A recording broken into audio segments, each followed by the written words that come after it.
Sunday Rise and fine ass. You're playing touch butt with that dork in the park, the ponytail. And I'm the one who ain't got no training partner. I don't think so. Seem to have it all figured out when you're playing midget. Dana, 60 G's, baby! Dust of Shakedown begins right now. What's happening, Fight Week Show fans, Fight Week Show people? Then we are live with another episode of Dust Up Shakedown, and joining me today is my brother Jordain. Jordain, how you doing, my bro? I'm good, man. I'm good. Long day at work, but we get there, mate. You know what I mean? Yeah, man. We're here. And we have a special guest. As you could see in the title, we have Terence Balelo, Terence the Black Panther Balelo, and Coach Hayden in the house. How you doing, big? Good, guys. Good. We're good. Doing well. Hola. What's up, Jordain? What's up, Jordain? Yeah, good to see you, mate. As always. I'm sorry, awesome. I'm sorry, I'm not repping the Black Panther merch, but I'll be on it soon, bro. Cool. I'll be on it soon. One day. Don't worry, man. We're gonna get him there, man. We're gonna get him dressed accordingly. I've told him I'm gonna buy some soon enough. Yeah, man. We always showing love for Terence is always bouncing around in his birthday suit. Anyway, you never see him with a t-shirt on. You know what I mean? Gotta show up. For real. We always love repping Black Panther on this channel, man, on this platform, and that's what we do. And look, there's a lot going on in the MMA world. There's a lot going on in the UFC. And a lot of the times when we come on this program here, we talk about some of the stuff that's been going on in the MMA news. And one of the main ones, as I put in my thumbnail, is George Masvidal coming out of retirement. Now we know this brother game bred. If there's a street brawler that we know is really, really about it, he is that guy. We saw what he did to Colby Covington in the octagon, and then Colby Covington obviously beat him in the octagon, but outside the octagon, because of all the talk that Colby was talking, he ended up knocking out one of his teeth. Colby ended up suing him in court, but Masvidal does not care where he throws down. Jordan, I'm going to come to you first before I go to Coach. What's your take on this whole Masvidal coming out of retirement again and trying to get into MMA again?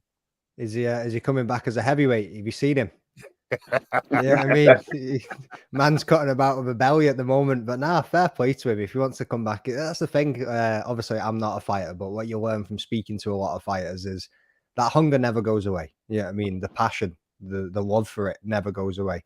Even though they say that's me, I'm done, retired, like they always want to come back for that one more, or there's always going to be another challenger along the line that gives them that spark. You know what I mean? Kind of makes them want to come back, puts the fire in the belly again.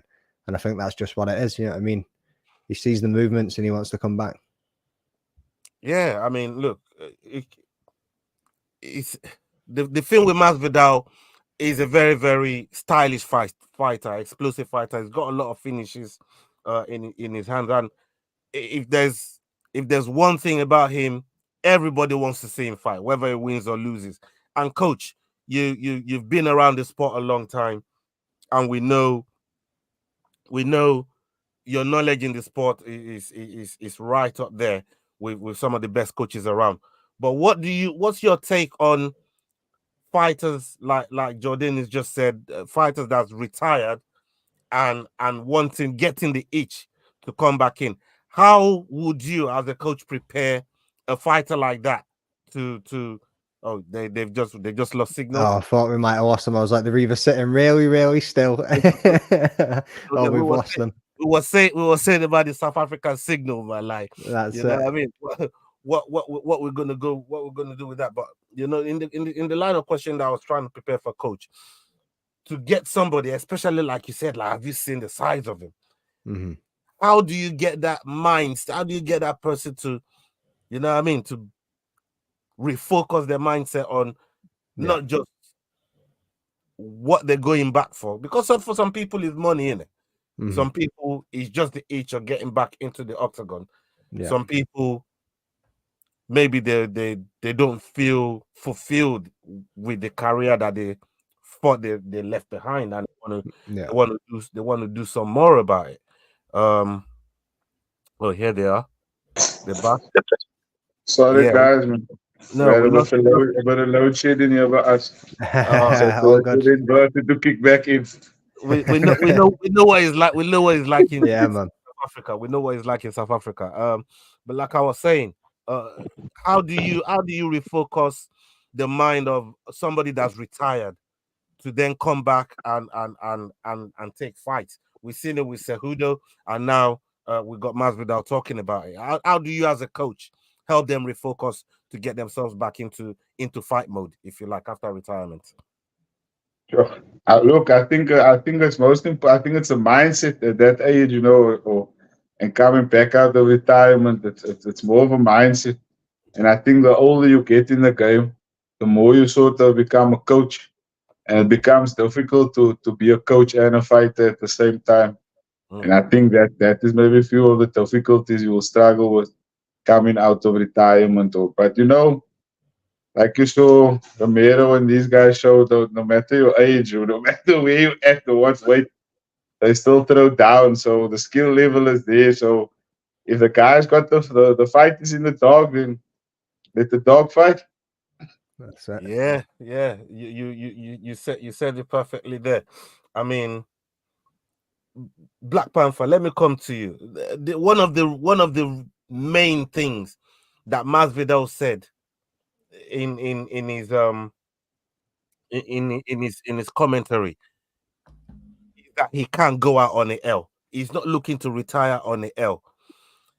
That ego that you have to have as a fighter, because I've seen some of your some of your post fight interviews, and you have to narrate to people and let them know this is not arrogance, it's just confidence.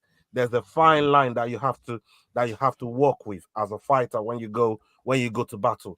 But for somebody like Masvidal that has a lot of ego about him, he's saying he can't go out on the L. Do you think that's a good reason to really come out of retirement and see if things go your way, to try and catch some W's?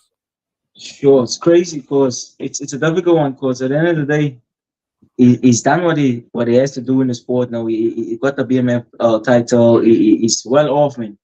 The guy is rich. He's got his own promotion going on, and maybe it could be an ego thing where he's like, okay, I want to get back in there just for the love of it. Just like Jordan said, the passion is still there, the hunger is still there, and it's a different ball game. Same as coach said. Now look at Cejudo. You know what I'm saying? It's different now coming back and fighting these young guns. There's a lot of killers in the 170 division. Who's he gonna fight and get a win? Against. The only guy I see he can beat at 170 would probably be Tony Ferguson. That would be a good fight for him to get a win and just go back into retirement. But yeah, I feel like it's I don't know. I don't know. Maybe Masvidal just want to make some cash again. Cash that back in again. But Yeah. let's see how it goes. Let's see if he comes out of retirement. But the question is, really- who's going to fight him? You really don't like Tony Ferguson, do you? I love Ferguson. Come on, Ferguson. No, Flash. I can give you a name. There's a new guy on the block that the UFC has just signed. His name is MVP Marco Venom Page. Oh, That's Against Masvidal. MVP is going to hurt Masvidal. Come on, yeah, you know that that's a already. heavy. He's That's a going to hurt heavy Masvidal. fight. That. You ask who is he gonna fight? Just for let me throw something out there and see, because MVP ain't had a fight in a minute as well. So both of them ain't really been active. Let's be Yeah. honest. You know what I mean? And they're both Is this- in and around not the same age range, but they're in their 30s, both of them, So Yeah. it's just Is something that MVP fighting? So is he fighting Kevin Holland? Kevin Holland, yeah, he's got Kevin, Yeah. he's fight now. That's a serious fight. That's a serious fight. That's a serious fight. But let me come to you. Let me come back to you, Coach. We've seen somebody like, say, Masvidal, and Terence is here thinking like, who does it fight at 170? I don't particularly think he makes 170 again. Jordain made a point of it earlier on that do you think like because making this weight, we know what you have to do with with Terence. Terence has even told us that sometimes he has to go and take a number 2 just to get some. Yeah, yeah. Look. The older you get, the more difficult it gets to cut that weight, and the recovery is not the same. It's So I horrible. don't think it takes. I don't think it takes the fight there. I think he moves. They're just frozen there. They're just frozen there again. But it's hard to make this weight cut.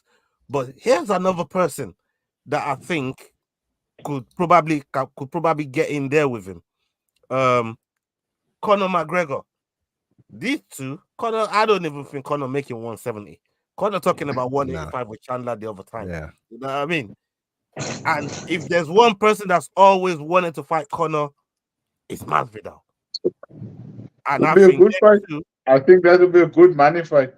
Yeah. it would be a I brilliant money think fight, right? it would be better than the Chandler fight. I think honestly, more fans will tune in to fight like that.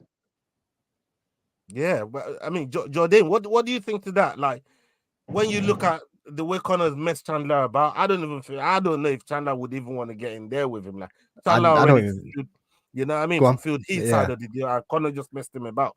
But I do don't you even think think? Connor's coming back.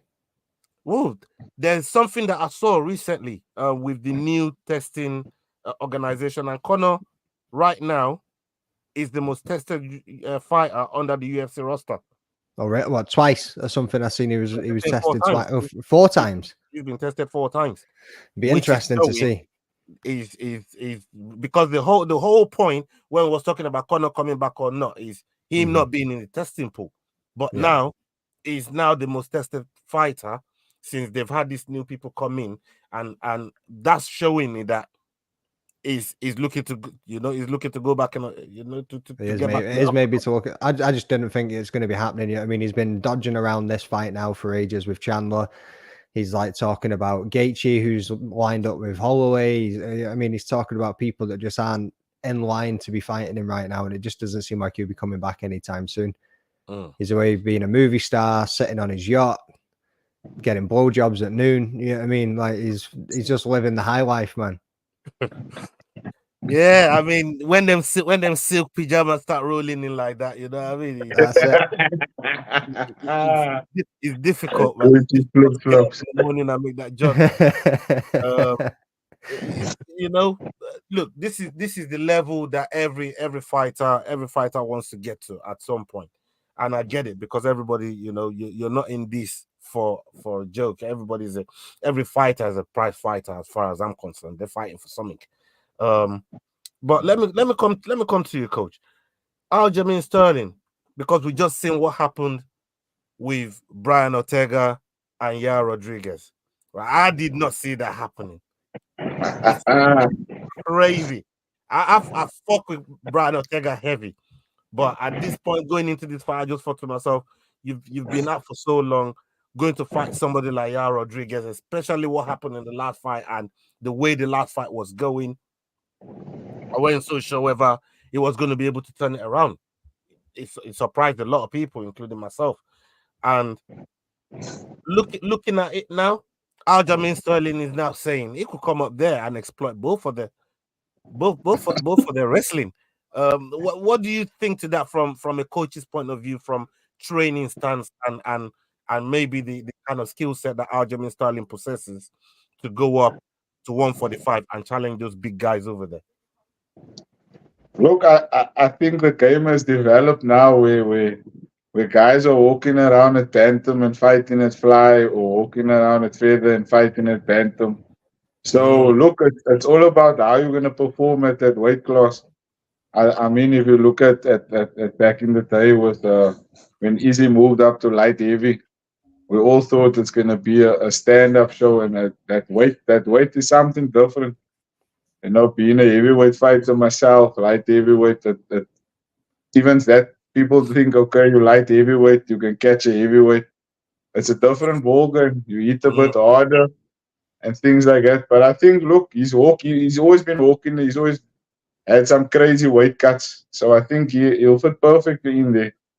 And his performance should be good. It shouldn't be too much of a. I think he will still have to drop to get into that weight. Terence, when you saw that fight there with Ortega and Yair Rodriguez, did anything surprise you about the way that Yair Rodriguez performed, especially after that first round? Because that first round, I thought he had Brian Ortega. He dropped him, with one of them calf kicks. Especially, I mean, during the announcement when Bruce Buffer announced Brian Ortega must have rolled his ankle or something. It looked like he got injured before the fight even started. But the way he went in and did the job, was that surprising to you? Did you enjoy it? What did you make of it? Yeah, it was surprising because remember I did the picks for the Mexican card, and I picked Yair, and I was like, okay, Yair came off a title fight against Volk. He won the belt against Emmett. Ortega's been out, with some personal stuff going on in his life, and just for Ortega taking that damage in that first round, I was like, no, this is over. Ortega's gonna crumble. He's gonna crumble from here on out. And he just turned the table just like this. And I was like, what's going on here? And he started breaking Yair. And I was like, yo, this is crazy. And just by putting on that pace and just coming forward, being in his face and making Yair fighting on a back foot and just throwing defensively. And then he got the takedown. It was the same takedown the whole time, just tripped him, took him down, got on top, and he got that the arm triangle in, and I was like, OMG. Ortega, T-City is back. And but that's the thing about T-City, man. You never can count him out, but I counted him out, and I fall in my fault for that, for counting him out. Yeah. But that's the thing about this fight game, you guys know what it is. It can turn just like this. I'm guilty as charged too. Charged. That's I was about to say it too. I went against him as well. I thought maybe the timeout, everything that was going on, and again, one of my reasons as well when I was going through it was the activity from Yair Rodriguez recently, as well as his most recent fight. But what I did say was that Ortega gave Volkanovski one hell of a more competitive fight in the championship fight compared to what Yair Rodriguez gave him. But I still sided with Yair Rodriguez like an absolute rookie. Your own, man. This is the fight game. This is what the fight game does to you, man. And you can't always get them all correct. But in terms of coach, in terms of with Ortega now, like, where do you think Ortega goes? Because I didn't think UFC was even expecting Ortega to win this fight. They were more looking at maybe Yair Rodriguez and maybe go and see Ilia Topuria. Ilia Topuria is the king of that division right now. Shout out to Ilia Topuria. He got granted the Spanish citizenship by the Spanish prime minister, for bringing some honor over there to Spain, and maybe they're going to get some UFC Spain going on over there very, very, very soon. But now, what does this do for Brian Ortega? What does it do for Yair Rodriguez in your eyes when you look at that division? What's next for those guys? Look, I think they both got to prove something before they can get that title shot. I think they got to put in the work. I think Ortega's got to prove again that he can do it with somebody else, and then I think then he should be ready to line up. Whoever gets the W next should be the number one, and depending on who they're taking on. Look, the confidence is now on Ortega's side, so whoever he's gonna get, he's riding a high. So that training regime, everything is going to kick in, so you never know. He's a fight away from a title shot. You never know how and he brings something else to the division. He brings that unexpected ground game that not a lot of them show. They got the movement on the ground. He shows that his grappling is on when it counts. He squeezes, he's not there going. So it opens up a lot for a lot of people that like you say, it's an unexpected victory. I think the UFC wasn't expecting it. They were thinking, okay, he's finishing off. It's a few retirement fights for him, 1 or 2. But now he shocked the whole list is messed up. So now all the coaches are thinking, what's next? That whole division has got to work and it's opened it up for anybody. Yeah. Whoever gets the next 2 W's or a W on somebody big, they're getting that title shot. So I'm gonna stick with you here, coach, because there's something that I wanted to pick your mind on, and from a coach's perspective, what what you really think of how calf kicks has really changed the game in terms of how it's how it gets used. We saw with Justin Taffa the other day, he got calf kicked to death, right? Adrian Yanez, shout out to Adrian Yanez, you know what I mean? Big friend of the show as well. His last fight with Rob Font got calf kicked to death, right? A lot of people are now using it. We saw it with Cheeto. The same thing with O'Malley when he damaged O'Malley's legs with that calf kick. Now it's now a weapon of choice for all these fighters. From your perspective as a coach that got all the experiences that you have, how important is this part of the tool now being added into MMA and the way it's being used to a fighter's advantage? What's your take on that? I think my personal opinion on that is if he's throwing the calf kick and your check is on point, he's gonna take the damage. So I think the art has not really been the calf kick; it's always been there. I think it's just that the defensive technique has been a bit forgotten about. Everybody's Oh, focusing on wrestling now and takedowns and takedown defense. That basic calf kick that was something that was a setup all the years is now becoming a sharp tool because if you look at how many guys fight and how many guys really check the kicks. A lot of them want to absorb the kick and take it. But if you check in that kick and you can check it correctly, that calf kick can break a foot with the right check. Mhm. So that's my opinion. I just think it's good coaching to see the gap.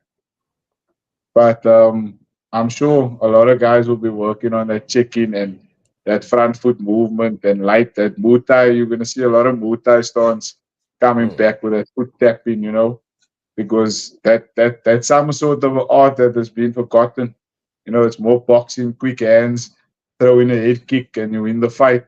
So now you're going to go back to that basic Muay Thai calf kick, inside calf kick, outside calf kick. That's going to be the game changer. And I think that's just something that makes MMA what it is, unpredictable. It's today a calf kick, tomorrow a suplex, the next day a rear naked choke. It's just how the fighters develop and how they move their skill to get the best out of what they need to get out of that situation. Jordain, I mean, we've been sat there and we've watched many watch alongs and watch all these fights together and stuff. And the way that this stuff is being utilized nowadays is absolutely is mind blowing. What's your take on the way it's being used now? And as coach said, people it's always been there. It's just they're now remembering to check it, as I said. Yeah. What's your take? Like the coach said there, like it's kind of like fashion. That's what I was when you were speaking there. That's what I was thinking about. It was like it's like fashion, in it. It just turns around and it comes back, and it turns around and it comes back, and that's you could think about that in a perspective of MMA strikes or MMA techniques. Like one thing becomes really popular, people, like you said, you're going to need to start checking that shit. Otherwise, you're going to be walking around with a lot of sore legs. Once people start checking it, shit, right, let's stop doing that so much because everyone's on that game, and let's start looking at something else, and then let's start looking, and it's just going to go round and round. And that's all I could think about when he was talking to them, was like fashion turns around, MMA techniques turn around. I don't know why that analogy came to my head, but that's what that's what was going through my head when he was talking about that there. But it is an interesting point. Yeah, I mean, everyone's using it, right? People are going to start checking it, and like you said, boxing and wrestling seems to be the base that everybody goes for at the moment. And like you said, a lot of people used to just use that as a setup. Let's go for the calf kick so I can get a bit closer and start striking with my hands. You know what I mean? Or let's go for the calf kick and then maybe go in for a double leg or whatever it looks like. Okay, let me bring this back to Terence, I'm gonna come to you in a minute because I'm using every juice or time that I can get with Coach to try and get Coach's take on some of these topics. So I will be coming back to you, Terence. Bear with me for a minute, my brother. That's true. Right, That's true. Coach, you have a plethora of fighters on your hand, and you're facing a crazy cardio machine like a Marab Duvashvili. How do you cope with a Marab? How do you prepare your fighter against somebody that weaponizes cardio the same way that this guy does? Because Marab is been an animal in throughout the whole division. No one's really been able to get past the efficiency that the pressure that it puts on fighters. But you as a coach and even a fighter like you said, how do you prepare a fighter to against somebody that weaponizes cardio so much? Look, I think it comes down to tiring him out. You got to work something out that's going to make him tired. So if it means you got to get on top and ride him, take him to a position he hasn't been before. Mostly he's got that top control. He's always dominating there. So if you can put the reverse on him and let him fight behind him when somebody's on his back or somebody's on his top of him, I think it can change the game. You breathe different when you're on top as when you're at the bottom. So I don't think anybody will keep a stand up. I mean, he goes for days. He's constant. He's relentless. He's got that craziness in him with his cardio. It's just the work ethic is there. So I think you just got to work out a strong game plan and stick to it and try and execute. And you control the fight, not let him control the fight. Because as soon as he feels he's in control, he goes into another space and he just grinds it out.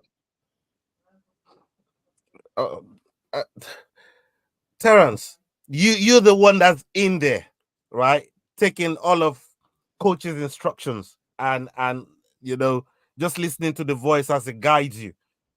But you're in there with this guy, he just won't go away. The cardio is just there. This guy looks like he's just about to start round 1 when you're in round 4, brother. What's going through you? Because as a fighter, like, that shit must fuck with your mind while you're in there in the moment in the cage. Like, yeah, it's all right for coach to be outside the cage giving you the instructions, but you as the man that's in there fighting somebody that's not going away and is looking fresher by the rounds. How do you might have seen it in sparring, you might have maybe had sparring sessions with people like that. Like, how do you deal with that? Just kick his calves. just break down those legs. With a guy like that that's constant coming at you, I think it's where you should shove that mindset of telling yourself that, listen, yeah, if he can do this, if he can come forward this whole time and be a maniac, I'm gonna turn up and be a maniac as well, and just let's just make it fire against fire, and just go out and just bang with him. But you gotta knock out the guy like that early, otherwise he's gonna keep on coming, and you gotta be on point also. You gotta be sharp in all areas. Your defense gotta be good because you never know when he's gonna shoot. Look what he did to Pitian. Dude took Pitian down. Most of the time I was like, come on, this dude is crazy, and it just keeps coming. And with that type of cardio and that type of fitness and that type of conditioning, makes him even more tough to because Cejudo clipped him, and it was so that because of the cardio that he has and his fitness, he can't go down because he's in such good shape. So that means you got to level up as well as a fighter and get your cardio up there as well. But the calf kicks is gonna work, man. Just you see what calf kick do to people. That slow people down. But yeah, and step some tips into that midsection there. Step some push kicks in there, into that liver. But you gotta shine his lights down.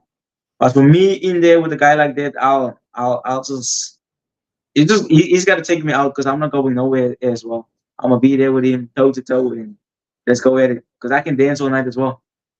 Crazy. Crazy. Well, you heard it there. Man said, you got that same cardio too. We got a question here for Coach, from Wolfie. He says a question for Coach. Do you think cardio can beat cage IQ or fight IQ? What's your take on fight IQ versus weaponizing cardio, Coach? Yeah. Um, Look, I'm a firm believer if talent doesn't hard work beats talent every day of the week. Mm, So look, when it comes to with IQ and cardio, I think I'm gonna go with a bit of fight IQ. If somebody's coming in a bit rushed and he's not worried about getting fatigued, if that fight IQ is there and you can use that cage awareness, where you are, how you're moving him, you can tire him out with IQ. You can make him tired just by your movement. So I think fight IQ is important. You got to know what you're doing. You got to have a good understanding of your body and your opponent's body. And I think that sometimes overpowers cardio most of the time. That's what makes MMA fighters good. Is that fight IQ? Otherwise, anybody on the street would be a UFC champ. Because I'm sure there's a lot of guys that got high cardio, but Mhm. get in the cage and the nerves. And once you get hit in the face, you need a different type of cardio. 100%. And yeah, our boy Robocop, that's my boy right there. Wolfie is just yeah. Thank you, Ola, and thank you, Coach, for answering that question. Um, the other thing that I wanted to bring up as well is, your promotion, EFC. There's a lot that's going on in that promotion right now. But first of all, because this is the first time that we're having you on the show, I wanted to maybe get your take on now having a UFC champion that's come off from your promotion, the EFC, that's brought the gold over to South Africa, and what's all that been like for you as a coach, and if it gives you any inspiration to to want to better your fighters and see them get to the top of their game, and I'm talking about Dricos here. I think, look, from a coach's side, or it's good for business, first of all, being a South African and having somebody win a UFC title. I think from the business side of things, it grows the sport in our country to another level. But I'm also a firm believer that there's a lot of talent here out in South Africa that has the capability of doing it. I just think they're not afforded the opportunities. So I think he opened a few doors. If not, he opened the back door and the front door now for these guys to use that platform to get to the next level. So I think overall it's great for our country and for the sport of MMA in Africa as a whole. I think with all the politics and everything with him and Easy, let's call it what it is. Um, yeah, it is what it is. It's a good opportunity for us as a whole, as the MMA community in South Africa. I think it's our grassroots amateurs, those type of things. The numbers are going to pick up. Every kid wants to be. They want to have a role model as a world champ.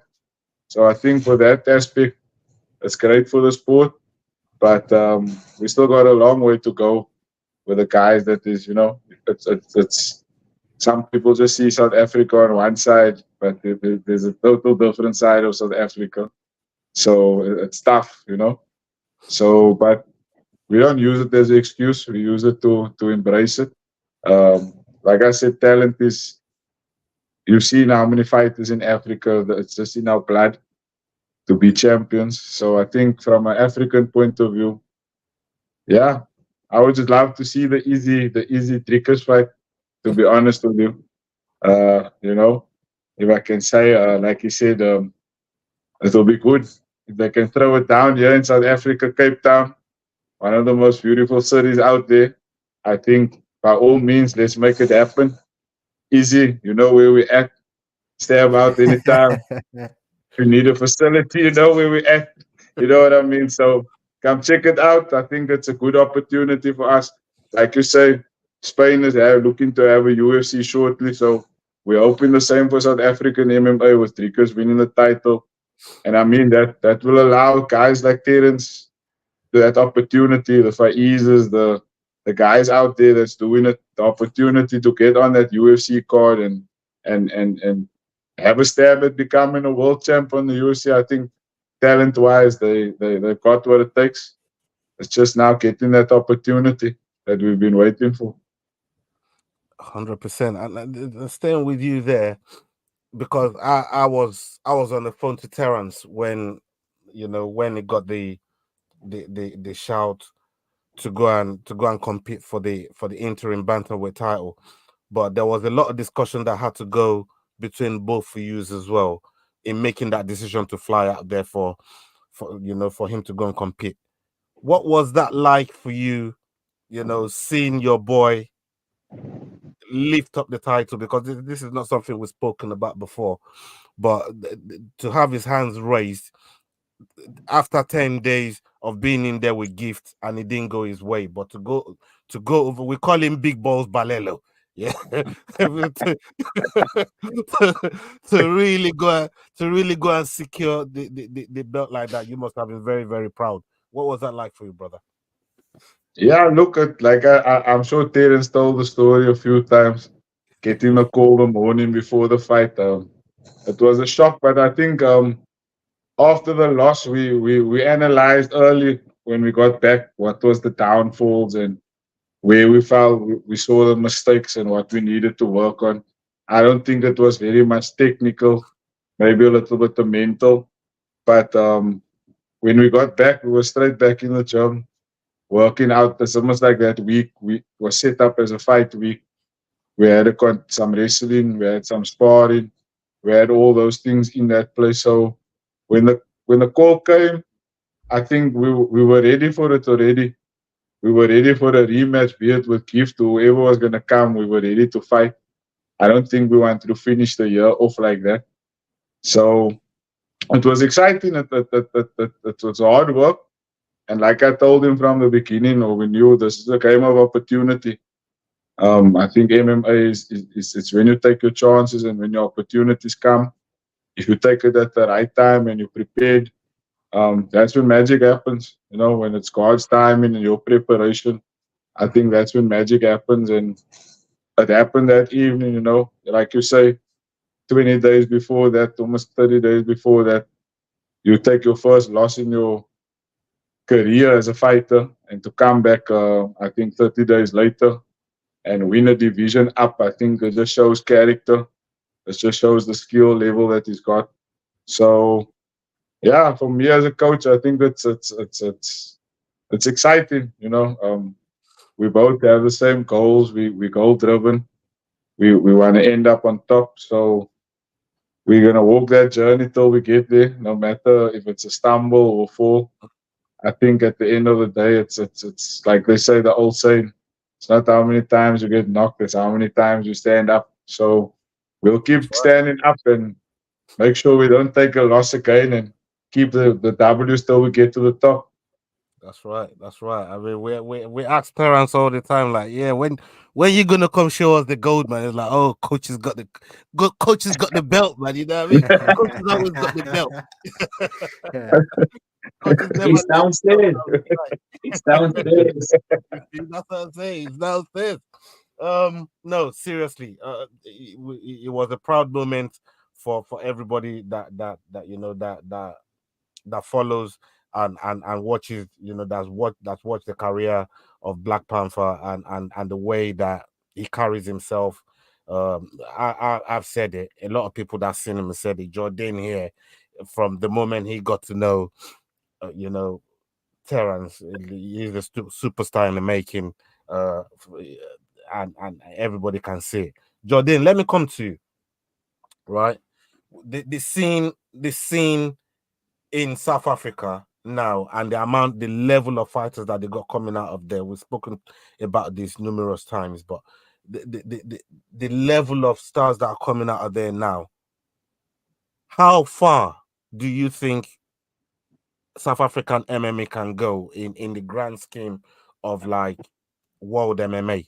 How big do you think they can really get? they've already shown us how far they can go. They've got a world champion in Dricus du Plessis.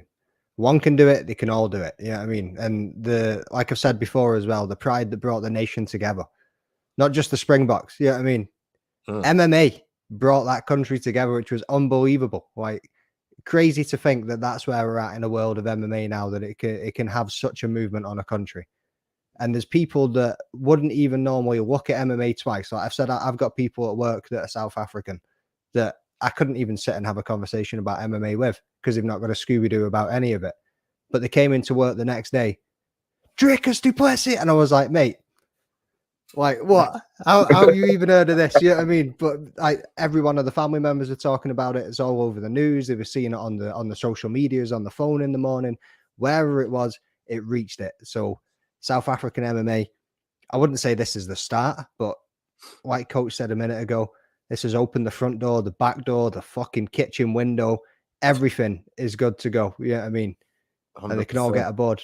And we've got one champion. Why not? Let's see more. Sky's the limit. I totally agree with you. We've got a question here from Wolfie. Big up Wolfie. My bro, salute to you. He says, question for the champ. Did your first loss make you a better fighter?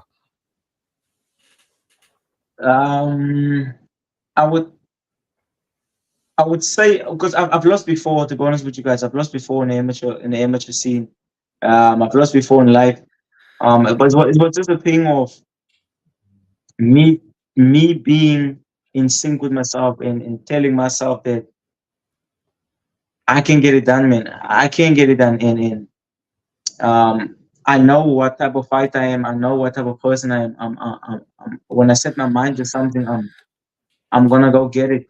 And I got the first L, but it still doesn't feel for me that I lost that fight. No, for me, it feels like, come on, that's just a small error I made in it. And it I wouldn't say it made me learn more. It made me more cautious about the fight business, man. Make me more cautious and made me more experienced, as I could say. I'm more comfortable now. I'm more comfortable now being in that cage, and I'm more aware of what can go wrong in the fight business. Because at the end of the day, it's a 50-50 thing when you go in there. But if you're not mentally there and betting on yourself, then it's a no-go. So, but I would say yes. It made me a better fighter, but I'm always improving. I'm always down to learning and getting better and being a sponge and being open-minded and just get better, man, and just learn. This is an exciting year for me. Stay tuned. Shout out to the question as well, Wolfie. Yeah, man. Salute to Wolfie, man. My boy Robocop, big up yourself. And he's just said, I know your drive, and I know it couldn't have been easy for you, champ. Big up yourself. I got a couple questions before, because I'm very, very time conscious, and thank you so much, Coach, because you've given us way more time than you said you was gonna. So thank you so much. No, we've kind of ignored Terence for the entire thing. We've only got a coach with 10 minutes, so just give him all the questions. 45 minutes later, you know what I mean? Terence is sitting there like, gotta get everything out of the coach, man, while I can. You know what I mean? It's not a man that we got access to all the time like that, man. So when I got it like this, we got to make it count. Couple more questions, and then we'll get you guys out of there, because I know we've had a long day. I've been seeing Terence working. He ain't stopped working all day. Salute to you. Ryan Garcia is the one that's not piping up in the MMA world, and I'm gonna come to you first, Jordan, on this. Ryan Garcia's talking about he's gonna destroy O'Malley in the octagon, not in the boxing, even though they've had back and forth. But this man is saying he want to step in the octagon because he beat his security in wrestling. Now, before I come to Coach, is that a how do you call it? A good reason to go and fight somebody at what level like Sean O'Malley in the cage because you beat your security in wrestling? Talk to me, 100%. 100%. Like we said before, wrestling and boxing is the base for MMA now, isn't it? You know what I mean? Let's Yeah, get him in go. there. Let's see it happen. Yeah, fuck, mate. He's gonna take 2 leg kicks and he's gonna go shit. That's all that's gonna happen there. I mean, his lead leg's gonna get snapped up, and then you know what I mean, Sean O'Malley's a fucking sniper, bro. Like counter strike, snipe, bang, and he's not even gonna. And again, it's more than wrestling and boxing. Like the dude's being silly. It's the same way I feel sometimes when you get a lot of MMA guys saying they're gonna go into boxing. I'm like, that single art. You're going to go into a fight against some dude that's been training one single art for many more years experience than what you have, many more fights, many more times in the ring, and you think you're going to let's put Francis Ngannou to the side. The man hits like a Ford Escort, and that Tyson Fury fight was not how anybody expected it to go. You know what I mean? But the average MMA fighter going into boxing doesn't work. Average boxer coming into MMA, like I said, a couple of leg kicks and he's going to shit his pants. You know what I mean? Like Terence Balelo on Fight Night. Is I need to lose a couple on weigh-ins. I need to lose a couple more pounds there. Boom. Let's drop those kecks. Coach, what about you? I mean, for somebody that he spent all his life fighting as a boxer, and because he beat his security in a little bit of a wrestling grappling situation, maybe during sparring, he thinks is confident enough to really walk in, because one thing I am sure of, Sean O'Malley as a striker in the UFC at UFC level in the bantamweight division, his takedown defense is got to be on point for people to even think about taking him down in the first place. But what's your take on it? And having seen somebody like Sean O'Malley through his career and Ryan Garcia. Look, like they say, it's you got to choose your lane. Eh? You know what I mean? You got to choose your lane. You're either a boxer or you're a fighter. Like I say, a few calf kicks can change the whole game. You know, if you're not used to it, and I don't. To be honest, I don't think he's putting enough time in that wrestling. Look, wrestling's big in the States, so he might have wrestled as a kid. He might have been doing it on the side. I think maybe through primary school or their high school career, the wrestling is big in the schools. So maybe it does have something, and that's where that confidence comes from. But I think putting it into all together and mixing it up is what's the difficult part of it. And I think that's also what makes something different to. It's easy. I think it's more easier for a mixed martial artist, an MMA guy, to step into, let's say, boxing or Muay Thai, but to win, low percentage. Like you said, you can't go against somebody that's training something for years, and you want to come and step in there. So look, there's a few fights that have proved us wrong. You know, the Paul brothers and so on. They've shown that they've taken out some big names in MMA, but it's in a boxing ring, so it's a different type of fight. Yeah. But I think O'Malley takes it every day of the week. I think just the leg kicks alone will change the view. Let's get to the takedown. 100%. Black Panther. A shout out to all the rats that infest in the chat right now. My salute to all of you. My big up to my brother Lee Gunner. Big fan of Terence Balelo as well. Shout out. The rats in the house. Salute to all of you, man. They've infested the chat, man. Big up to all of you. Big love. Let's talk about Conor McGregor, right? Because I know Terence, Conor is your inspiration. You've mentioned this so many times in different interviews. But Eddie Hearn is saying here, I mean, the UFC should pay whatever it costs to get Conor back in the cage. What's your take on this? Talk to the people. Talk to the people. Big love to everybody. Salute to all of you, man. It's true, because Conor, with Conor on the card, brings something different in all the fighters. If you put Conor on a main event card now, everyone on that card is going to come out and show up. Everyone is going to start talking trash to their opponents. Guys that hasn't even been speaking while on the mic is going to try and speak like that on the mic and go at it for their opponents. Because just Conor being there, picture a fight week with Conor on the card. It's a lot of energy. It's a good payday for you as well. It's on the undercard. it's just good business at the end of the day. And I would love to get Conor back. I would love to see Conor fight maybe in this year still. I don't know if it's Chandler, Diaz, or even a Masvidal fight. If Gamebred thinks or believes he's gonna get that W, but yeah, man, I would love to get Conor back on the scene and just get that fuel again from him and just that energy that he brings to the table because he somehow takes everyone on this roller coaster ride with him, and it's just a magnetic thing that it's so crazy, man. Because I watched this documentary again. Was it Monday, and I was just sitting like this staring, and I was just like in the moment. And coach's son Carter, he was talking to me, but I was just like focused on the documentary. I was like, damn, this Conor McGregor does something different to people. It's just him. It's just his energy, his personality, his character, and who he is. But yeah, I feel like it. It's got a lot of money in the bank. So let's see what happens. Because Dana can afford him. We never know. We never know. We never know. Let's see.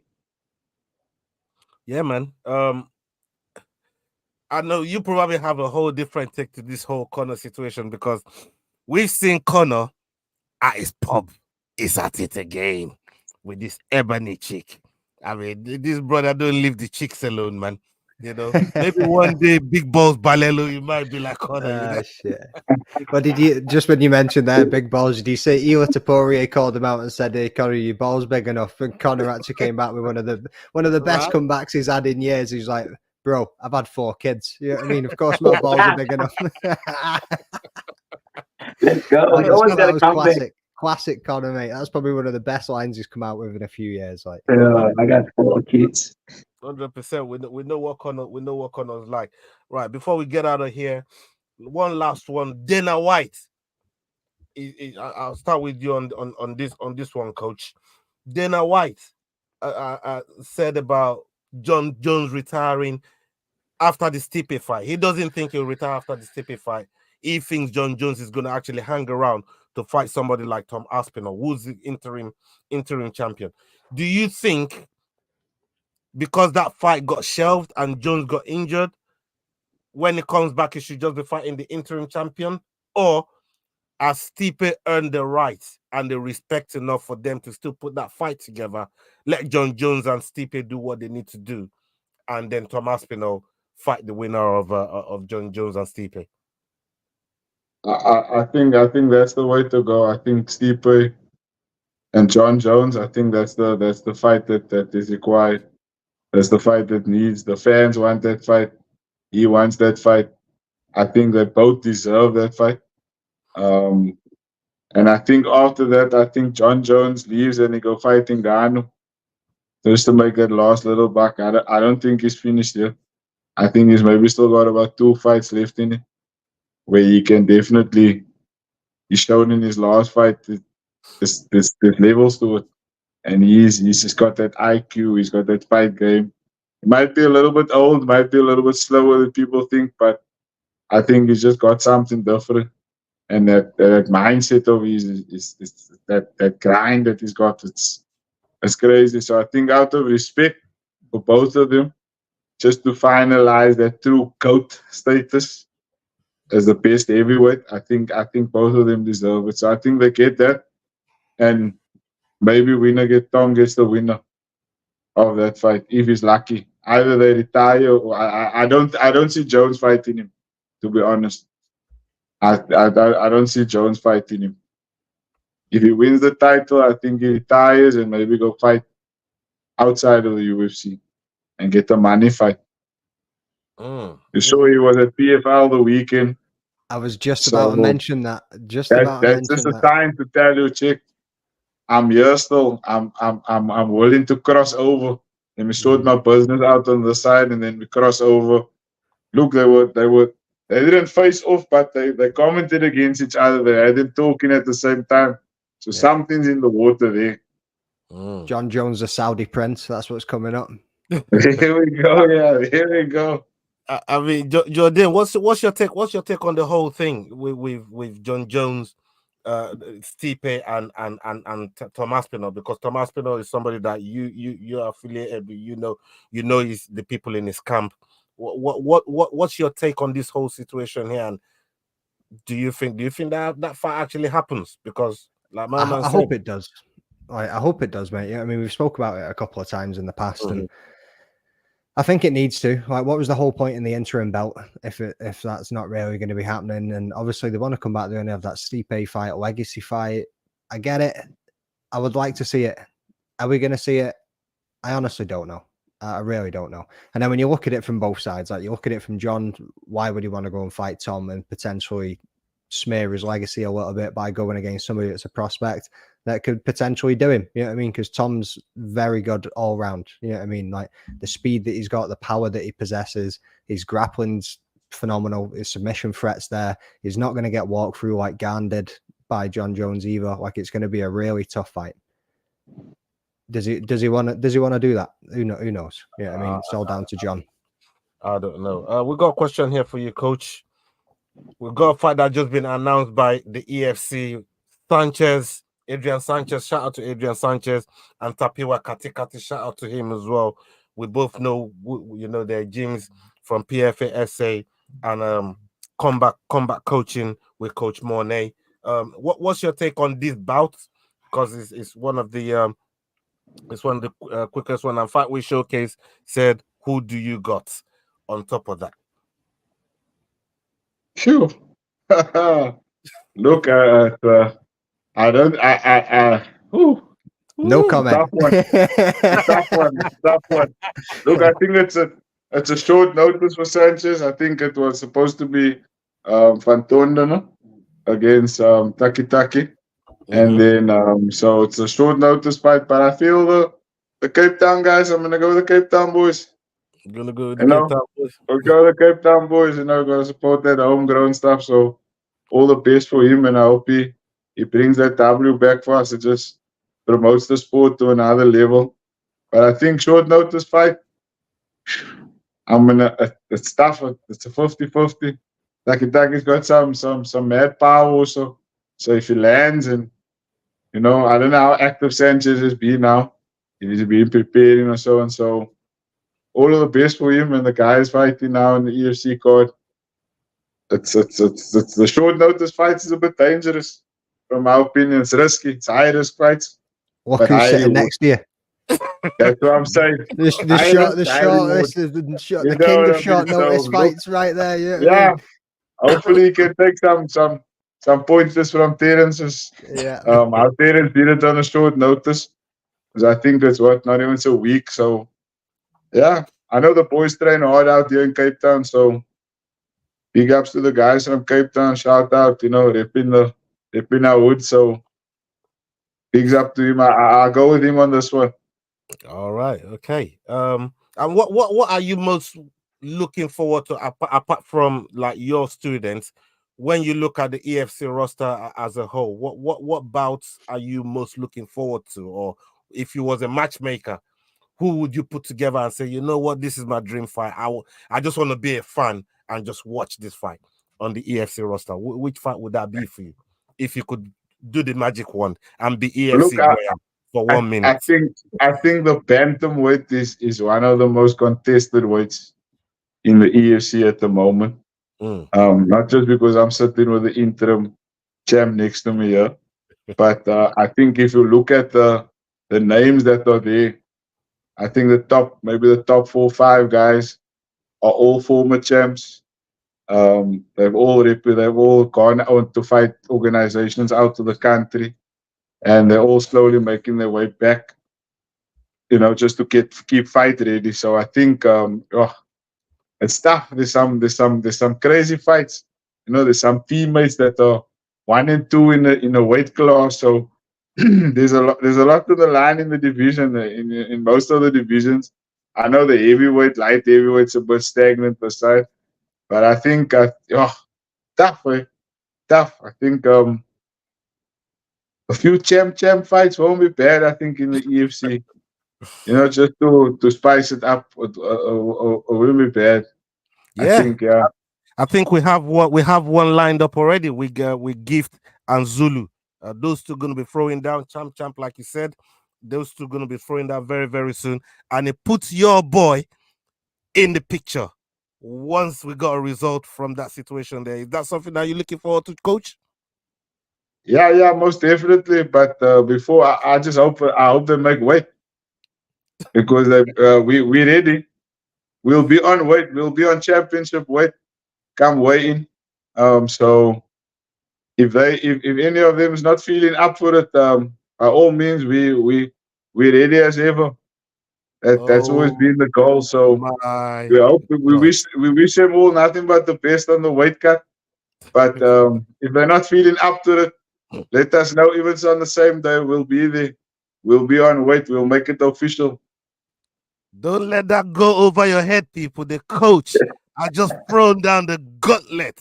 Yeah, for the champ fight that's coming up in the EFC card between Gift and Zulu. If any one of them ain't feeling like they could make weight, Terence, the Black Panther Balelo, will be on standby, ready to make official weight and compete for one of those titles.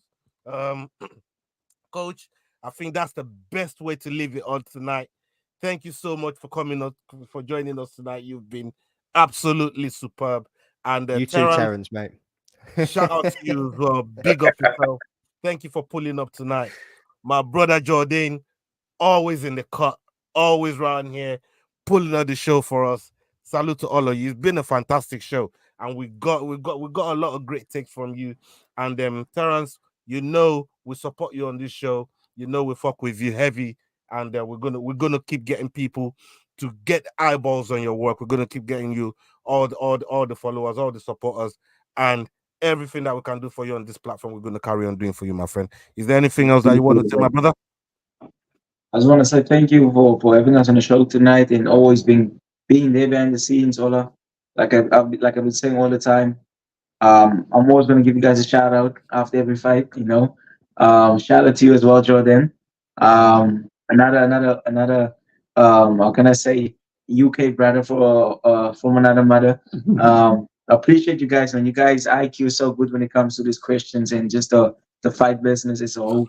And I appreciate you guys with all my heart, man. Nah, much respect. No, Anytime for interview, I'm down. Let me know. Always, I man, think from my side, I just want to say much appreciated. Salute to you guys, to all the guys asking the questions out there. We appreciate your support to Terence and the fighters from Cape Town, South Africa. We appreciate the platform you give us, or allow the athletes to express themselves on that stage. So all the thanks a lot to you guys from the Fight Week show. Much respect. Salute from the West Cape. Mas kennis. 100%. And we just want to say thank you for your time. And people, everybody that's watched the show tonight, big love to all of you.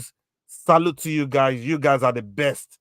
And big up to Lee Gunner for sending in the rats to come and infest the chat. You know what I mean? We love it. And big love to all of you, man. If you're new, make sure you're hitting the like button, make sure you're hitting the subscribe button, and make sure you're following Terence, the Black Panther Balelo, on his Instagram. His description is going to be his link is going to be in the description below. And make sure you're following Jordain as well. The Rambling That podcast is doing great work on his channel over there.